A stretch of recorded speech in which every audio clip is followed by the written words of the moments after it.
Simply, culture is the way of living. It is compared to an iceberg. In an iceberg, only about 10% of the iceberg is visible above the waterline. The majority of the iceberg is hidden beneath the surface. In 1976, Edward T. Hall suggests that culture was similar to an iceberg.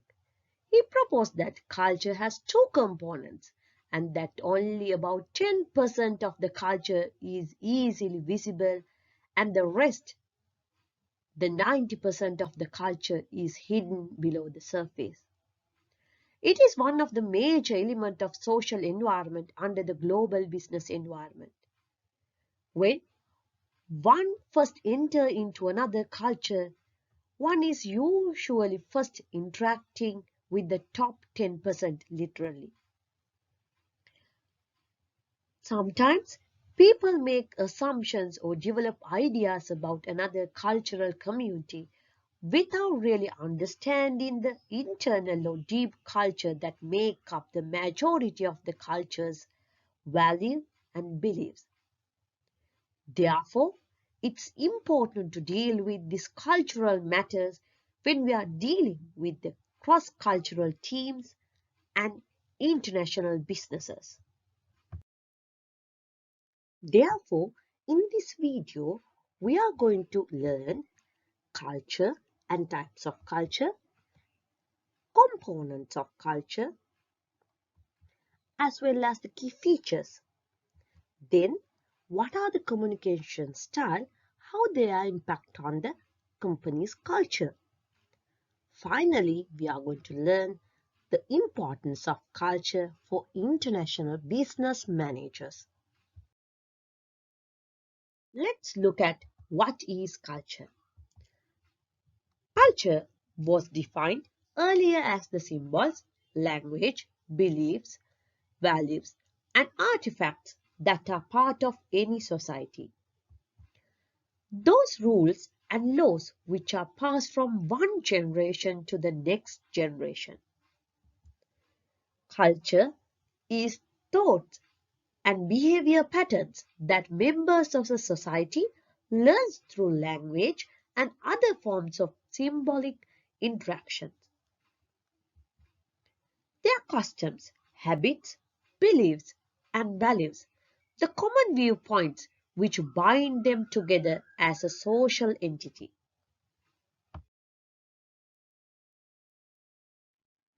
Now, let's look at what are the types of cultures. Culture can be divided into material as well as non-material. Material culture is the physical of tangible creations the people make, use and share. People use material culture to satisfy human needs, such as cars, buildings, clothing, and tools. In non-material culture, we are using abstract ideas or intangible human creations that influence people's behavior, such as traffic laws, beliefs, language, rituals, and dress codes. Culture can be again classified into dominant culture and subculture. Dominant culture is the national culture that represents the group whose values, norms, and outlook are imposed on the society as a whole. Example, Sri Lankan culture. Subculture is the set of distinctive components of a culture that particular group in a society uses to distinguish itself from the dominant culture. Example, in Sri Lanka, you can see Sinhalese culture, Muslims culture, Tamils culture, and Christian culture as well. However, religion is not the only defining aspect of a subculture. Occupation, financial status, political deals, sexual orientation, age, geographical location, hobbies can also define a subculture. Culture can be also classified into national culture, as example Sri Lankan culture, Indian culture, American culture as well as Chinese culture, or international culture. Now, let's look at national culture. National culture is the culture, the norms, behaviors, beliefs, customs, and values shared by the population of a sovereign nation. Example, Chinese or Canadian national culture.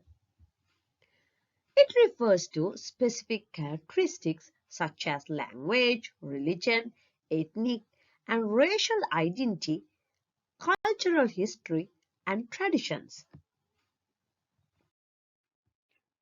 Whereas international culture extends beyond national borders.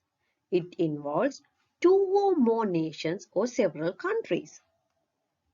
It transcends race and geography.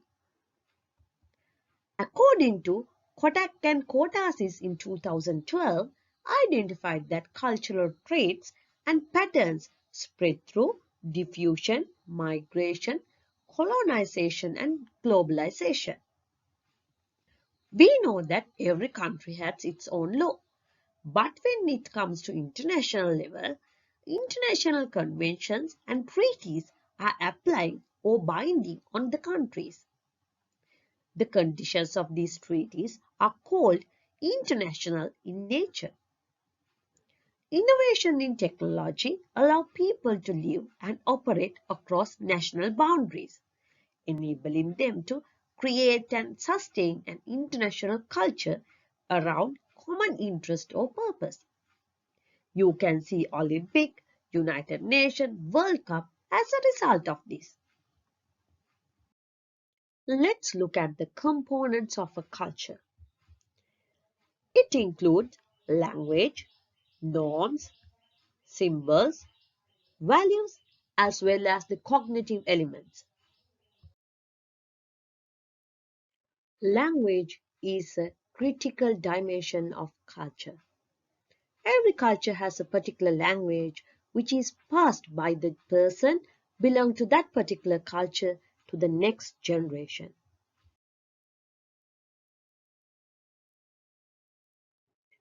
Language is a primary way of communication between people. It is a medium or an instrument which is used to express one's view and to keep forward one's opinion. It's organization of written or spoken symbols into a standardized system. Do you know there are benefits of a language? It allows human experience to be cumulative. Language enables to pass persons belongs such as ideas, experience and even attitudes to that particular culture to the next generation. And following generation has to learn the particular language in order to gain the experience of their past generations. It will provide a social or shared past. Language through talk, people able to share the past memories, people able to discuss past events with others or understandings. It also enabled to provide a social or shared future. Hence, language enables people to plan activities with one another. It also allows to shared perspectives. Talking about events allow people to share experience and understand the basis of social life. It also allows people to engage in complex, shared or goal-directed behavior. We learn words, we learn a way of thinking and perceiving. Our language determines our consciousness. Another co-component is norms. Norms are rules of behavior or standard of conduct that reflect how people should behave in a particular situation. It's neither person specific but a standard. Examples can be standing up when saying national anthem or removing your shoes when you are entering into a religious place. Norms vary in terms of their importance to a culture. In Japan, people greet each other by bowing. A bow can range from a small nod of the head to a deep bend at the waist. A deeper, longer bow indicates respect, and whereas a small nod with head is casual and informal. There are four types of norms: folkways, mores, taboos, and laws.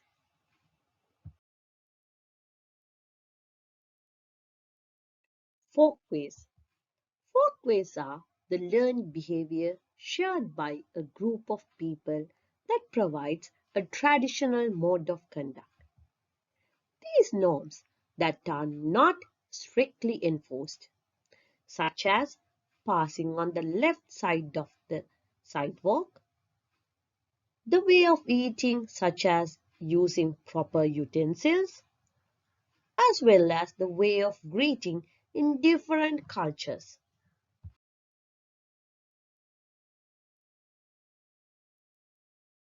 Next form of norms are mores. Mores refers to stronger norms with associated moral values. They are norms that are believed to be essential to core values, and we insist on conformity. These should be cultivated in a person to improve the living conditions of the people, such as attending a funeral.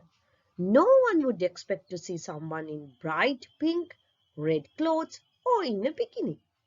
Most of people are encouraged to wear black in European culture and in white in Asian culture to give the due respect for the funeral.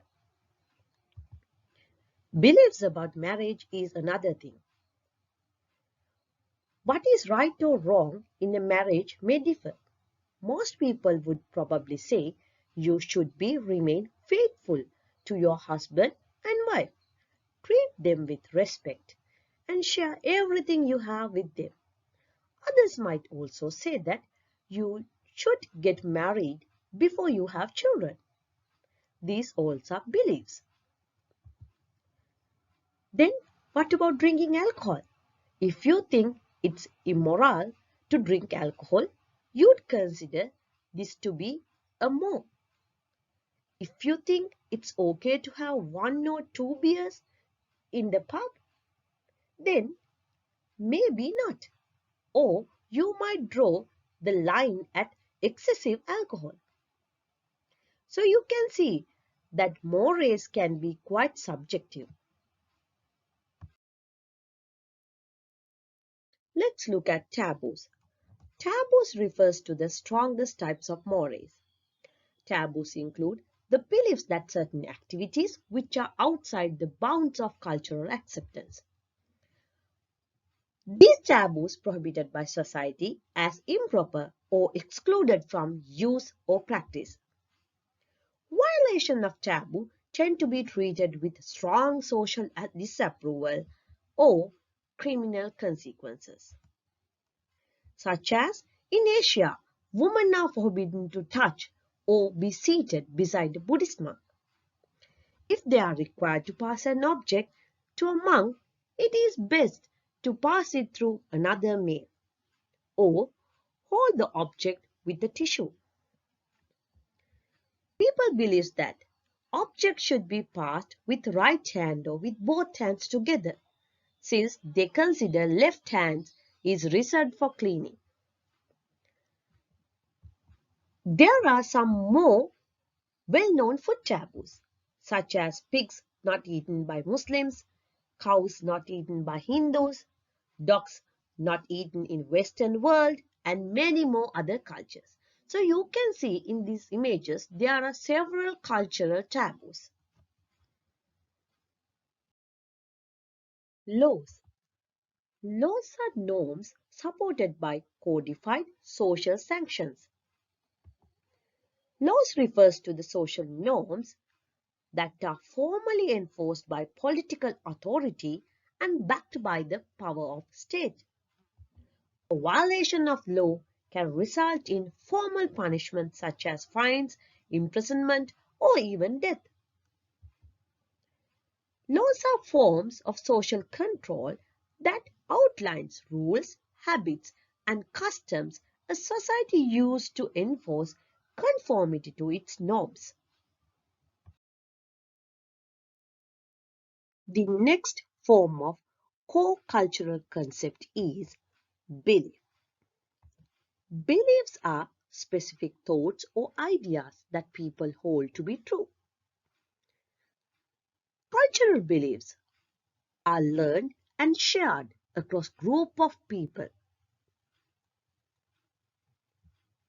Beliefs are not limited to religious statements, but include all the things that people know and accept as true, including common sense or everyday knowledge, such as in rural areas of Sri Lanka. Some people believe that sickness is a result of malevolent spirit inhabiting a body. To remedy this, a night-long ceremony called a tovil is conducted for patient. Not only this, pregnancy carvings are not to be ignored. They believed ill luck to leave an expected mother's carvings, which is known as doladuka, unsatisfied, to the point that ignoring them is believed to physically affect the unborn baby. A pregnant woman is to be kept happy and needing for nothing up until she delivers the baby. Not only this, most of the people believe giving is better than receiving. So, in the cultures, we can note that most of the rich people helping poor or beggars.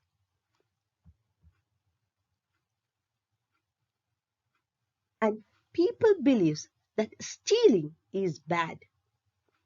Therefore, in the cultures, we can note that it is surrounded with so many beliefs.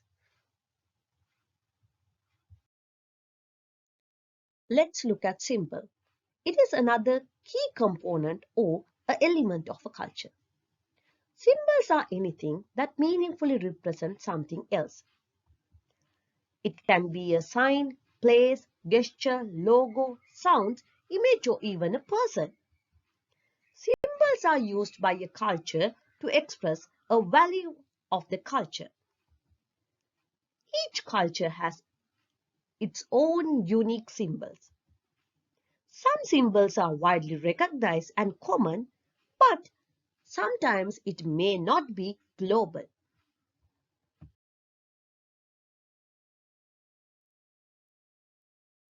Now let's see what are the unique cultural values especially relating to Sri Lanka.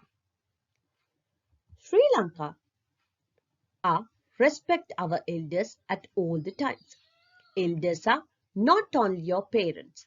It also means your teachers, grandparents, brothers, sisters, or even anyone who you meet on the road who is elder to you. Sri Lankans also recognize with their warm greeting style. The traditional and common greeting is to press the palms of one's hands together under the chin and in front of the chest while slightly bowing the head. The traditional greeting is often accompanied with the phrase Vanakkam in Tamil or Ayubowan in Sinhalese, which means may you blessed with a long life. Also, Sri Lankan communication style tend to be polite, and it is recognized as one of the world's leading hospitable country. People go absolutely above and beyond to help no matter the need. And As Sri Lankans, our country has been recognized by the World Giving Index as one of the top generous countries in the world. These values influence the mindset and work style of the employees and the patterns of buying of the buyers in Sri Lanka. As well as when you go out of Sri Lanka, you can notice several cultural values of different countries. Cognitive element of a culture are those thoughts which an individual know how to cope with an existing social situation, whether natural or social. As example, how to survive, how to make a shelter from a storm. These are cognitions which is arise in your mind or thought. Now, let's see what are the key features of a culture. Culture is learned. It is not genetically transmitted or inherited. A baby can be raised in any culture and he or she will learn that culture, that religion, that language and the skills that are important from families, peers, institutions and media. We learn our culture as we grow up in it. It's called socialization. The next one is culture is social and shared. Culture is shared between members of a group by practice and understanding. It is a product of society. This means they all think and behave in the same way because they grew up in the same territory. It develops through social interaction. As example, if you are an American, you stretch your hand when you meet someone and all the other Americans knew you are expected to reach out your own hand and shake hands as a greeting. But if you are from another culture, you see an outstretched hand, you might think the person wants you to hand them something. Or maybe you think that they are going to hit you because you are from a different culture. You don't have the same shared understanding of what an outstretched hand means. Then culture is transmitted from one generation to next. It passed from parents to children and so on. It also says culture is continuous and accumulative. This transmission is continuous and spontaneous process. Thus, culture is based on accumulated circumstances over the hundred or even thousands of years. Most of people say culture is dynamic and adaptive. No culture is ever in a permanent state. New ideas, new techniques are added and old ways are constantly modified and discarded. Spread of traits from individual and from one group to another, which is termed as diffusion. One form of diffusion is growth of language. Culture is adapted from internal and external pressures.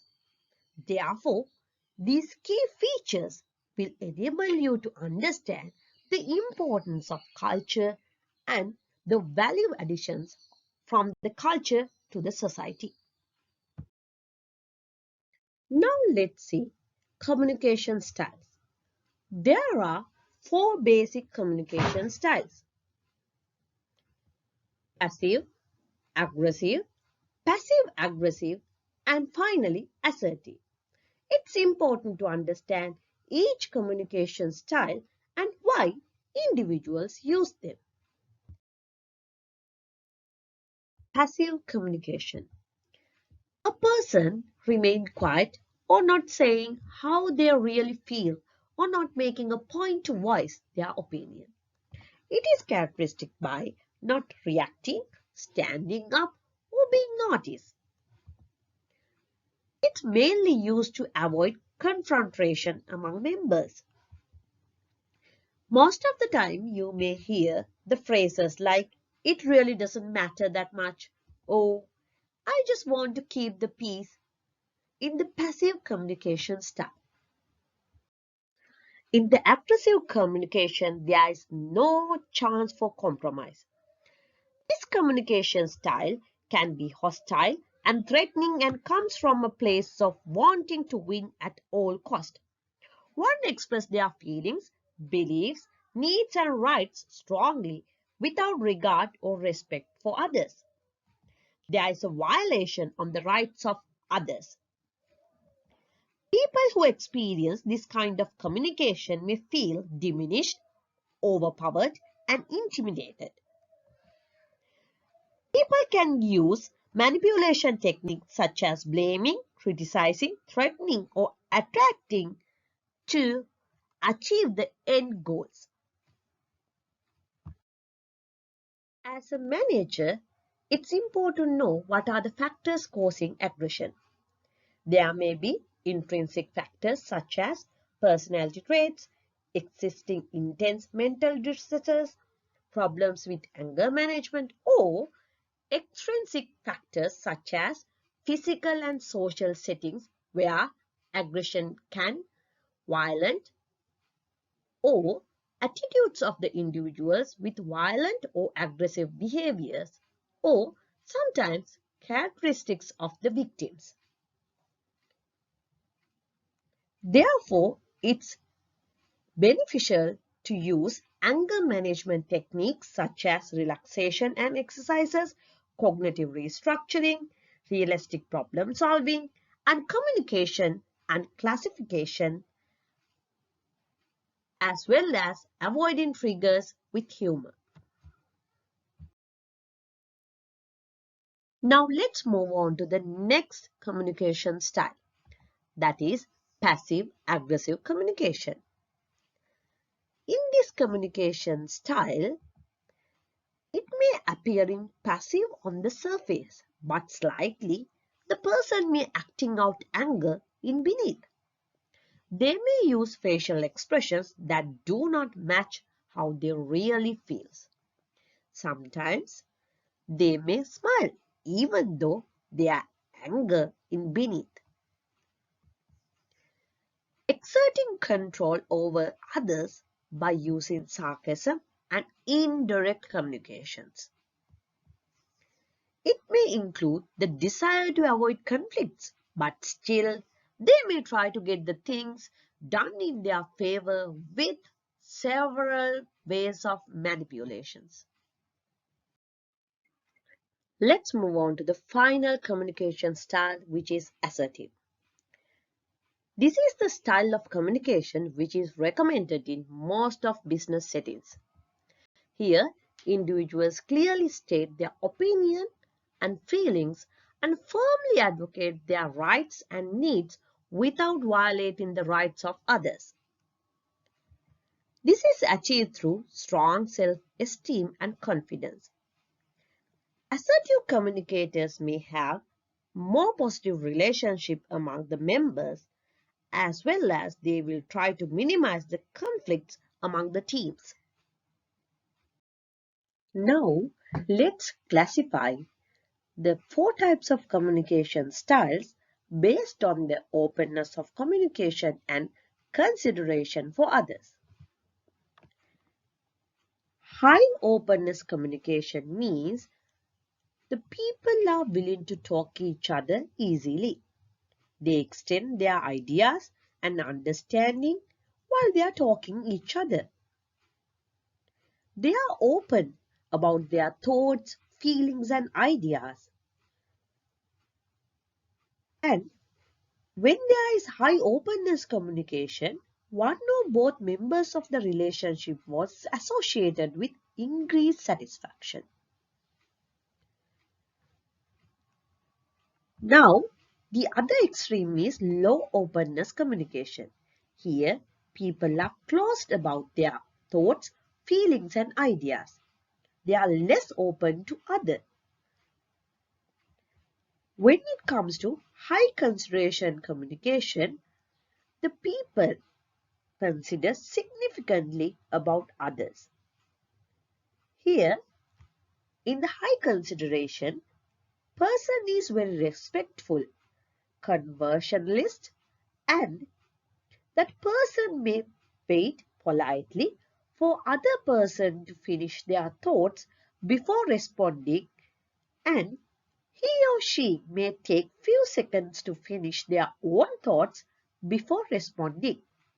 On the other hand, in the less consideration of communication, people are not willing to consider others' needs and wants. They are more focused on self-oriented aspects. Now let's see how we are going to categorize assertive communicators. Assertive communicators are respectful of others. They share their thoughts and feelings in non-conventional way, and they will contribute to the conversation confidently. Therefore, we can place these assertive communicators in the high openness communication with high consideration. Now, let's see how we are going to categorize the passive communicators. Passive communicators may let other people express themselves and agree either because they want to avoid the convocation or they don't care about the outcome. However, passive communicators will also be more likely to get others make decisions to reduce the risk of tension. Therefore, we can note that there is a high consideration for others, even though they are less open toward the communication. Then, when it comes to aggressive communicator, they tend to speak in loud voice to capture the attention and express their thoughts and feeling with other people, which means they are more toward high openness communication. However, we can see when there is argument, there is a defensive confrontation from the aggressive communicator. They are not willing to listen other people's actively. Therefore, we can conclude that low consideration for communication can be noted. Workers with passive communication style can attempt to control others through sarcasm or demonstrate little empathy for others. Thus, they depict low consideration. It is unlikely they would confront colleague or manager about an issue, but would choose a more insidious mode of attack instead. Therefore, they may be unwilling to commit to a consideration or a decision or raise their voice with regard to opinion during a meeting. Therefore, we can say their less openness communication can be noted, as well as they are not willing to consider other. Therefore, low consideration also there.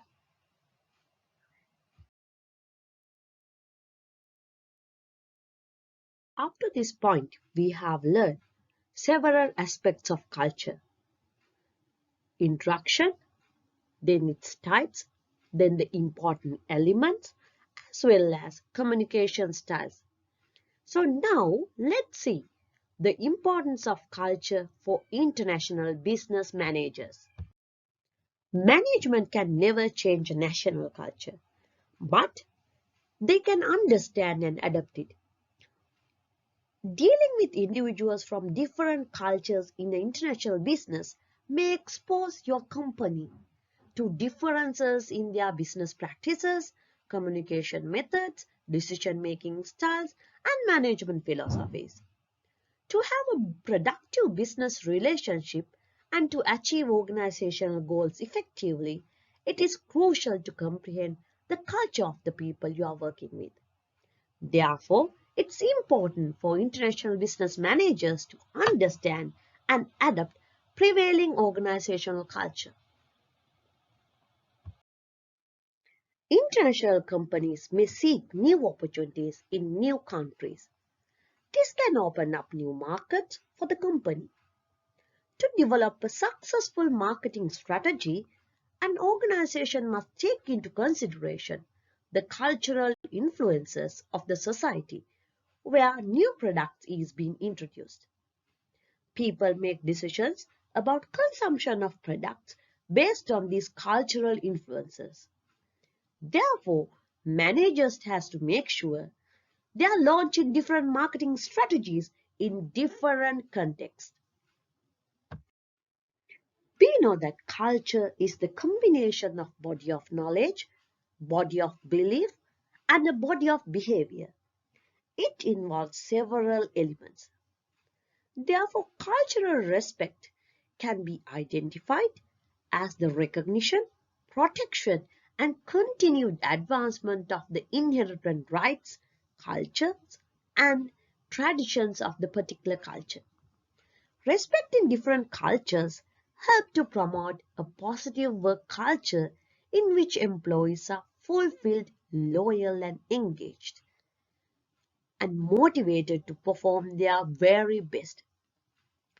When employees show their respect to each other in the working place, a sense of community is established, and incidences of bullying, harassment, and arguing can be diminished. When management shows respect for all employees, there are no opportunities for favorism, bullying, or harassment. In an environment of cultural respect, it will promote in building healthy relationships. It is crucial for international business managers to make sure that workers from diverse cultural backgrounds feel included and protected, since this will help them to break down the cultural barriers at work. They ought to develop and implement diversity orientation or training programs to make sure that staff members are more aware of any unconscious biasness and other obstacles that they can prevent them from fully embracing diversity and inclusion. Fostering teamwork, opening up new opportunities, and encouraging favorable interdepartmental attitudes are all crucial to establish and sustain a healthy work environment. Programs for training and orientation should be able to modify their language, content, and methodology to take into account the differences in the cultural, political, legal, as well as social context of its participants. International business managers should be aware that culture is a catalyst for better performance. Culture will support better teamwork, more productivity, and higher sense of satisfaction. When employees feel supported with their company, their sense of loyalty toward the company increases. Their motivation to reach higher, and they will work harder. To provide the biggest competitive advantage, the organizational culture should be strong. In the international business, it should be widely communicated and reinforced. Everyone must share their values and beliefs. Managers should be aware that a strong culture employee feels valued.